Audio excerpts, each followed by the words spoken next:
இயேசுவே உம்மை வணங்குகிறோம், எம் வாழ்வை உமக்கு அளிக்கின்றோம், உம்மை அன்பு செய்கின்றோம். இறைவா, நாங்கள் நம்பிக்கையுடன் உம்மிடத்தில் வந்து கேட்கும் பொழுது எங்கள் ஜெபங்களை கேட்பவரே, நீர் எங்களுக்கு கொடுக்கின்ற ஆசீர்வாதங்களுக்காக நன்றி சொல்லி உம்மை ஆராதிக்கின்றோம்.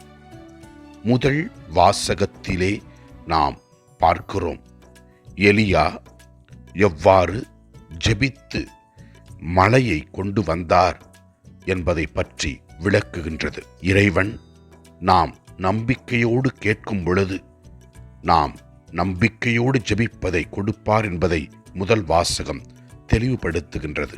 நற்செய்தி வாசகத்திலே நாம் பார்க்கிறோம், நாம் எவ்வாறு பலி செலுத்த வேண்டும் என்றும் எவ்வாறு ஜெபிக்க வேண்டும் என்றும் ஆண்டவர் நமக்கு கொடுக்கின்றார் அறிவுரை.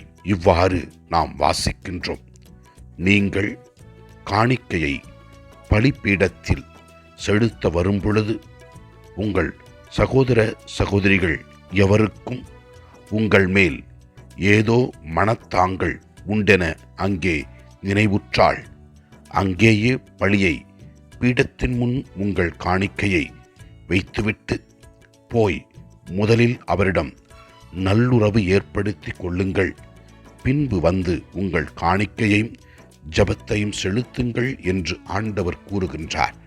மேலும் அவர் கூறுகிறார், தம் சகோதர சகோதரிகளிடம் சினம் கொள்கிறவர் தண்டனை தீர்ப்புக்கு உள்ளாவார் என்று. ஆண்டவர் இயேசு நமக்கு கூறுகின்ற அறிவுரையை கேட்டு நாம் நல்ல சிந்தனை உடையவர்களாக, மனத்தாங்கள் இல்லாமல் மன்னித்து வாழக்கூடிய மக்களாக இருக்கக்கூடிய அருளை கொடுக்க வேண்டும் என்று ஜெபிப்போம். இன்று தாயாம் திரு அவை புனித பதுவை அந்தோணியாரின் திருவிழாவை சிறப்பிக்கின்றது. ஆண்டவரே, புனித பதுவை அந்தோணியார் வழியாக எங்களுக்கு செய்கிற அற்புதங்களுக்காக நன்றி செலுத்துகிறோம். அவருடைய பரிந்துரை வழியாக எங்கள் அனைவரையும் ஆசிர்வதியும். எல்லாம் அல்ல இறைவன் தந்தை மகன் தூய ஆவியார் நம் ஒவ்வொருவரையும் ஆசிர்வதிப்பாராக. இயேசுவுக்கு புகழ். மரியே வாழ்க. ஆமன்.